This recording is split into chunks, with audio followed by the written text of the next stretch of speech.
marks an important day in hurricane history. On this day 19 years ago, Hurricane Katrina slammed the Gulf Coast. The Category 3 hurricane had sustained winds of 140 miles an hour. It caused extensive flooding in and around New Orleans. And it also caused major damage in Mississippi, including at Keesler Air Force Base, the home of the 53rd Weather Reconnaissance Squadron of the Air Force, also known as the Hurricane Hunters, forcing them to move operations during a critical time.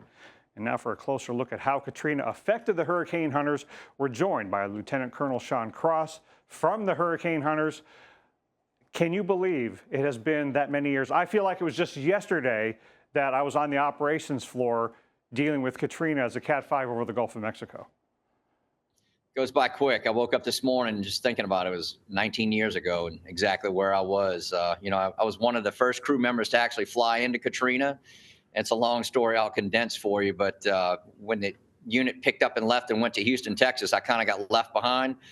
No fault of anybody's, but that's just the way it is sometimes when things are rapidly moving. And I ended up riding out the storm about 40 miles north of here on a chicken farm. It was me and my girlfriend at the time and 50,000 chickens riding out Hurricane Katrina. So it was quite a memorable event, and I was right back here on the coast right after it made landfall, and it was truly, truly devastating. It is a measurement of time here on the Mississippi Gulf Coast. And I think a lot of people would be surprised to know that Keesler was so significantly affected because your operations continued smoothly. What was that like, trying to get everything adjusted to keep up on the rest of the very active season?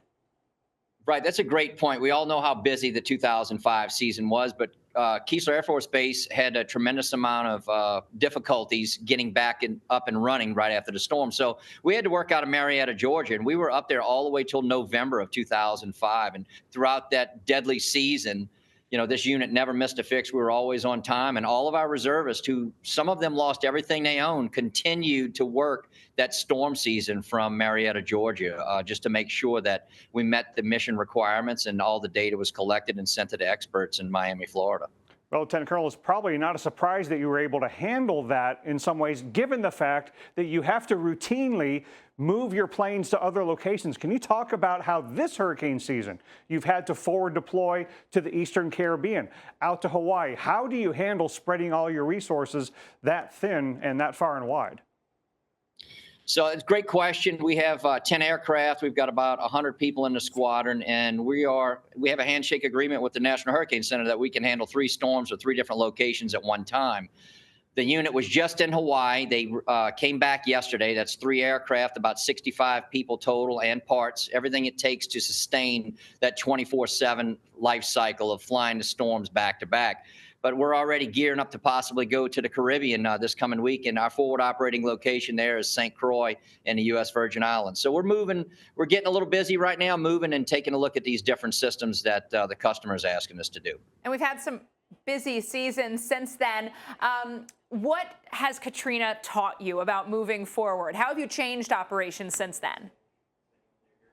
Well, it really hasn't changed the way we operate as far as right here at the 53rd. But for the members of the wing and the squadron itself, we have to prepare way earlier than most people do, because in 16 hours, we can be gone, heading out to St. Croix or to Hawaii or wherever it takes to meet these missions. So we just have to prepare a lot earlier. Well, Lieutenant Colonel Sean Cross with the 53rd Weather Reconnaissance Squadron, your pilot with them, thank you so much for joining us today. Thanks for having us on. We appreciate it. Really is amazing that it's been 19 years since I was at the Hurricane Center doing that. And we just are so thankful that they can do their job under difficult circumstances.